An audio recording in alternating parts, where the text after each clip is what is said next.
వివాహ సందర్భాలలో కూడా చెప్తూ ఉండేవాళ్ళం ఇదివరకు. ఇప్పుడు కూడా మీరేం మర్చిపోకండి. చెప్తున్నారా? ఎంత సంతోషంగా ఉందో నా చెవులకి మీరందరూ కూడా చెప్తున్నాము అనండి. ఇలాగా ఇప్పటికీ మనం చెప్తున్నాం అనమాట.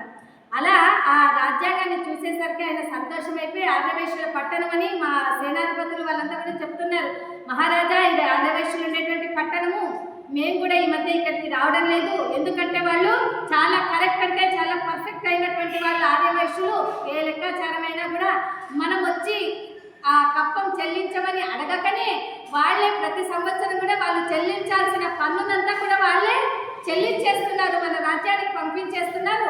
కనుక మనం వచ్చి కప్పాలు వసూలు చేసుకునే అవసరం కూడా లేకుండా పోయింది అని అంటూ ఉన్నారు. ఈ గ్రామానికి చక్రవర్తి వచ్చారని ఈ విషయం అంతా కూడా ఆ వార్తల హరిలు అని ఉండేటువంటి వారు పూర్వకాలంలో.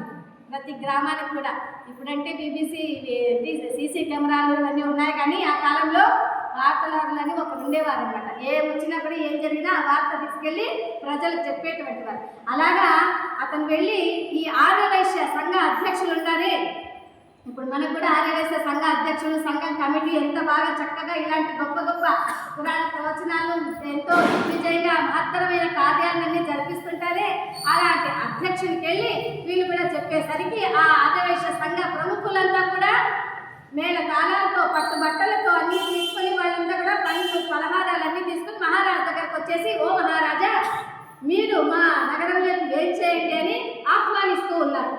ఇప్పుడు మీరు కూడా అంతే కదా, ఎవరైనా జ్ఞానులు వచ్చినా ఎవరైనా మహాత్ములు మన ఊరికి వచ్చినా వాళ్ళని ఏం చేస్తాము?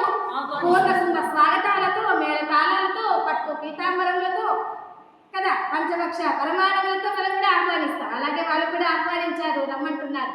అప్పుడు ఆ మహారాజు గారు అలాగే నేను వస్తాను అని అంటున్నారు. అయితే ఎక్కడికైతే వాళ్ళకి విడిదిచ్చారో అక్కడి వరకు మాత్రమే వాళ్ళు మహారాజుని అంటే ఆహ్వానం చేశారు. మరుసటి రోజున ఏదైతే ఉందో ఆ రోజున వీళ్ళందరూ కూడా, ఓ మహారాజా, అప్పటికి ఏమొచ్చేసిందంటే చివరి సోమవారం అవుతుంది ఆ మహారాజు వచ్చిన మరుసటి రోజు. కనుక ఓ మహారాజా అంటే కార్తీక మాసం మొదట్లో నేను మీకు చెప్పాను. మరి నెల రోజులు ఎక్కడికి వెళ్ళారు వాళ్ళు? దండయాత్ర. బంగాళ, కౌసల, నేపాల్ ఎంత ప్రాంతాలకంతా కూడా, రాయపూర్, షోలాపూర్ ఇవన్నీ కూడా వెళ్ళారు. ఇలాగ అంటే పర్లి ప్రాంతానికి కూడా వెళ్ళారు. మహారాజు గారు ఎక్కడైనా ఆ పర్లి వైద్యనాథుని కూడా ఆయన కోరుకున్నారు. ఓ నమ శివాయ అంటే, ఓ భక్తానికి ఏం కావాలో కోరుకొని